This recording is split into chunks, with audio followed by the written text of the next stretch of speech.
अस्सलाम वालेकुम ख़वातीन हज़रात, मैं हूं नसीम अब्बास फड़ाइच और आप देख रहे हैं मेरा YouTube channel think tank bye Naseem. ख़वातीन हज़रात, ज़िमनी इंतखाबात के हवाले से दो तीन ऐसे फ़िक्री मुग़ालते हैं जिनकी सियासत के तालिब इल्मों को तसीह की ज़रूरत है। नंबर एक, क्योंकि मुसलसल ये कहा जा रहा है कि ये तमाम सीटें पीटीआई की थी और पीटीआई 2 सीटें लूज कर गई है, तो पीटीआई इसको बजा तौर पर अपनी फतह डिक्लेयर नहीं कर सकती। बिल्कुल ग्राउंड रियलिटी यही है कि पीटीआई अपनी 2 सीटें लूज कर गई। सवाल ये है कि इमरान खान ने जिस वक्त 2018 में इलेक्शन जीता था, तो उस वक्त से मुसलसल आपकी 2 बड़ी सियासी जमातों का एक ही बयानिया रहा कि इमरान खान का मैंडेट हकीकी नहीं है, यानी कि ये वोट इमरान खान को नहीं पड़ा था बल्कि इमरान खान को धांधली करके जिताया गया था।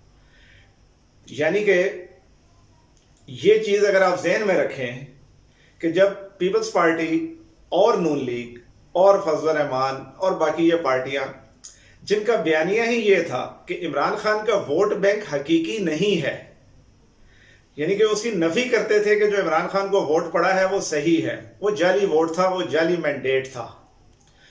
तो इसका मंतकी नतीजा क्या है कि इमरान खान की ये जो 8 नशिस्तें थी या ये जो 9 नशिस्तें थी, ये इमरान खान की नहीं थी। ये 2018 में तो इमरान खान को जिताई गई थी। एमक्यूएम का यही मौक़िफ़ है कि कराची की सीटें उससे छीनी गई थी और इमरान खान को जबरदस्ती जिताया गया था। तो अब उस बयानिए को जहन में रखें और अब ये सोचें कि इमरान खान का ना वोट बैंक था, ना इमरान खान की कोई सीट थी। ठीक है, पीटीआई की ना कोई सीट थी, ना पीटीआई का कोई वोट बैंक था, क्योंकि उस वक्त इमरान खान को जिताया गया था। यही बयानिया था ना जी उस वक्त की अपोजिशन का। इस चीज को आप माइंड में रखें। अब आए, अब वो जो जिन्होंने बकौल उनके के इमरान खान को सिलेक्ट किया था, आजकल उनकी सिलेक्शन हुकूमत में बैठी हुई है। तो ये सिलेक्टेड हुकूमत जो इस वक्त बैठी हुई है, ये वो थी जिनके पास अवाम का हकीकी मैंडेट मौजूद है। ये वो थे कि अगर धांधली ना होती तो ये इलेक्शन जीतते। इसका मतलब है कि कराची का जो वोट था या जो बाकी हलकों का वोट बैंक था, ये इनका था। इन्होंने ये साबित करना था इस इलेक्शन में कि ये इनका है। इमरान खान ने यह साबित करना था कि यह वोट बैंक मेरा था। तो अब मुझे बताएं कि एक बयानिए के तहत इमरान खान की इसमें से कोई सीट नहीं थी और इमरान खान ने 6 सीटें जीत ली। इमरान खान की कोई सीट नहीं थी, इमरान खान का वोट बैंक नील था। इमरान खान ने 5.5 लाख वोट भी ले लिया, इमरान खान ने 6 सीटें भी जीत ली। ऐसा ही हुआ जी। क्लैरिटी इस फिक्री मुगालते की अगर समझ आ गई है तो समझें कि आप वाकई सियासत के तालिब इल्म हैं, और अगर नहीं आई तो पट्टी या तासुब की ऐनक को उतार कर 0 पॉइंट पर दोबारा खड़े हों, गैर जानिबदारी के साथ इस फिक्री मुगालते का दोबारा से तज्जिया करें। मेरी बात को दोबारा सुनिएगा, वीडियो रिवाइंड करें, एक बार फिर सुने। जी जनाब, अब आते हैं इसके एक और फैक्टर की जानिब इत्तफाक से, जिसको मीडिया शायद इग्नोर कर रहा है, और उसकी वजह यह है कि नून लीग ने एक बयानिया बनाने की कोशिश की कि 5.25 लाख वोट नून लीग ने पीडीएम ने लिया है इन इंतखाबात में ज़िमनी, और 5.5 लाख पीटीआई ने लिया, तो ये कोई इतना बड़ा फर्क नहीं है। जी वाकई ये डिफरेंस 70-75 हज़ार का डिफरेंस कोई डिफरेंस नहीं है, ये बात बिल्कुल दुरुस्त है। लेकिन अब आए वापस 2018 के इंतखाबात की जानिब, और ये लिस्ट सामने रखें आप जिन हलकों में अब इंतखाबात हुए हैं। तो पीडीएम में शामिल जमातें, उस वक्त पीडीएम नहीं थी, पीडीएम तो बाद में बनी। तो पीडीएम में ये जो शामिल जमातें थी जो उस वक्त इंतखाबात में हिस्सा ले रही थी, चाहे वो एक दूसरे के मुकाबले में ही थी, लेकिन तकरीबन हर हलके में हर पार्टी ने उम्मीदवार खड़े किए हुए थे। तो 8,14-15 हज़ार के लगभग वोट पीडीएम की इन पार्टियों का था 2018 में इन 8 नशिस्तों के ऊपर।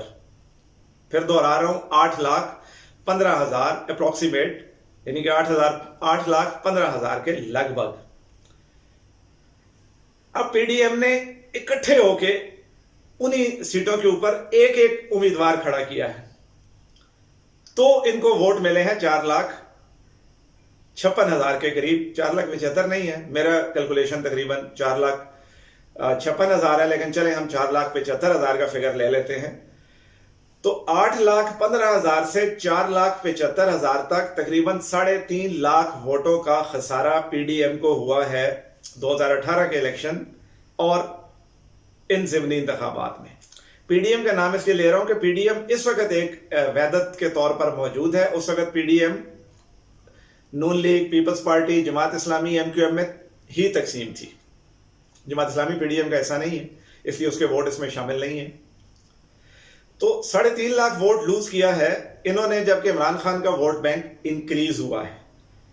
फिर ज़हन में रहे कि पीडीएम की जमातों में, पीडीएम में शामिल जमातों के बयानिए के मुताबिक 2018 में इमरान खान का मैंडेट हकीकी नहीं था, लेकिन अब इमरान खान ने 13 जमातों को एक गड्ढे में बांध के इकट्ठे कॉर्नर किया है। तो वो जो वोट था ही नहीं इमरान खान का इनके बयानिए के मुताबिक, तो ये कैसे क्लेम कर सकते हैं कि इन्होंने इमरान खान से 2 सीटें जीती हैं? भाई आपके हिसाब से तो इमरान खान की थी नहीं ना। तो अब तो वहां जो वोट इमरान खान को पड़ा है, पीटीआई को पड़ा है, वो तो अब जेन्युइन वोट है, इसलिए कि अब तो ताकत और हल्के आपकी जानिब हैं, हुकूमत में आप बैठे हुए हैं, सारी ताकत आपके पास थी, इलेक्शन कमीशन आपका था, 13 जमातों का इत्तेहाद आपका था, तो कोई चैलेंज तो था ही नहीं। उसके अलावा फॉरेन फंडिंग, ऑडियो लीक्स और मतलब क्या कुछ आप मार्केट में नहीं फेंक चुके थे। उन सारों के साथ बगैर किसी एटीएम के, बगैर अलीम खान के, बगैर जहांगीर तरीन के, जो अब इमरान खान ने वोट लिया है, तो ये तो इमरान खान और तहरीक इंसाफ का जेन्युइन वोट है ना। लेकिन आप 13 ने मिलके इमरान खान के जेन्युइन वोट के मुकाबले में क्या लिया है? शिकस्त। जो 2 सीटें आपने बकौल आपने रिक्लेम की हैं, पीटीआई से छीनी है, उन सीटों को तो आप पीटीआई के गिनते ही नहीं थे ना। आपके हिसाब से तो वो धांधली ज़दा थी, जबकि उसी धांधली ज़दा के शोर में से, जिसमें 350 की लीड से पीपल्स पार्टी 239 में जीती थी, 239 में 25,000 की लीड तो वो वहां लेके चली गई। फिक्री मुगालतों को समझिए, तासुबात की ऐनकें उतारिए, सियासी कैलकुलेशंस का जायजा लीजिए सही तरीके के साथ, तो आपको अपनी आइंदा की राय, आइंदा के एनालिसिस और आइंदा होने वाले हालात के बारे में कुछ इदराक खुद ही होना शुरू हो जाएगा। याद रखिए, मुतासब सोच, मुतासब नजरिया आपको कभी भी गैर जानिबदार राय बनाने में मदद नहीं दे सकता। वीडियो पसंद आए या ना पसंद आए, दोनों सूरतों में कमेंट करके अपना फीडबैक जरूर दीजिएगा। अल्लाह ताला मेरा, आपका, हम सब का हामी और नासिर हो। पाकिस्तान जिंदाबाद।